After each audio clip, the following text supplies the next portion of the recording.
G'day and welcome to another episode of Kiwi Car Life. And ladies and gentlemen, we've got another 5-cylinder. A few years ago I reviewed an Audi RS3 which sounded like this. Oh yeah. And then about a year ago I reviewed a Golf VR5 which sounded like this.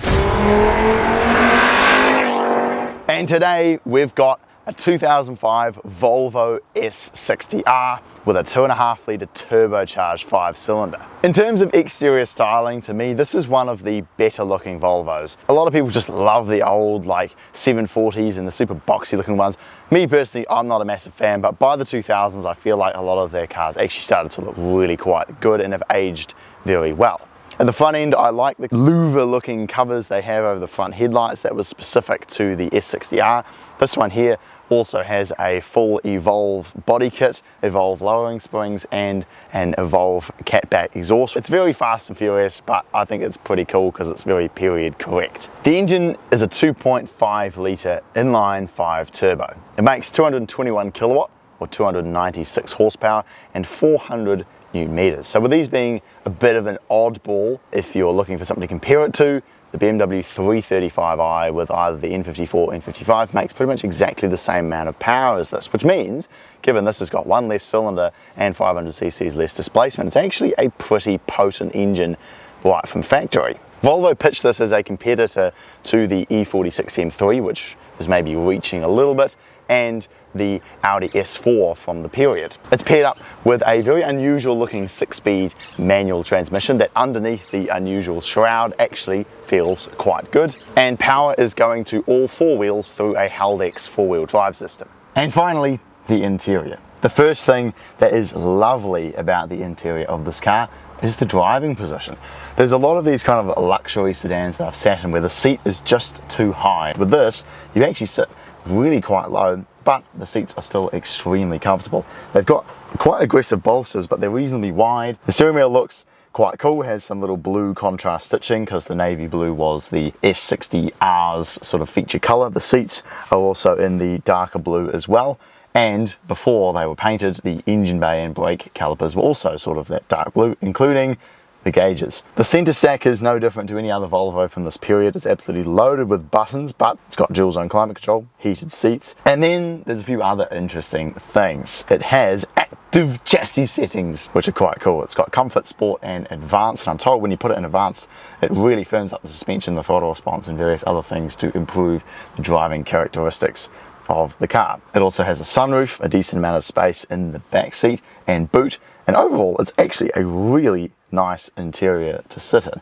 I'm a bit of a BMW guy, and I think the BMWs, especially in the late 2000s, had the interiors pretty well sorted, but this is actually almost as good, I would argue, and the blue gauges and various other slightly odd things like the shift knob assembly down here just makes it a little more interesting than your standard European sedan from the era. Driving the Volvo S60R. In comfort mode, it's actually a really nice car to drive. Even though it's on lowering springs, it's super comfortable, quite quiet. There's a few interior rattles, but overall it's actually really quite nice. But we'll put it into advanced mode. Immediately you can tell the ride gets firmer.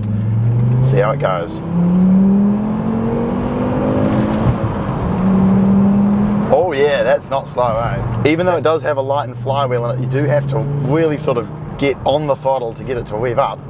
But I'm actually extremely impressed with the torque of this thing, eh? You put your foot down, oh, it is quick. But the transmission is really tight. It's almost actually a little bit hard to find the gears left to right just because it's so close together. But, oh, it goes, eh? I guess the only thing I would just say is it does just kind of feel a little bit soft. The steering is very light. The throttle doesn't, like, it kind of revs up, but then, you know, when you come off it, kind of, it just smoothly comes back down. It's definitely not on the level of like an E46 M3.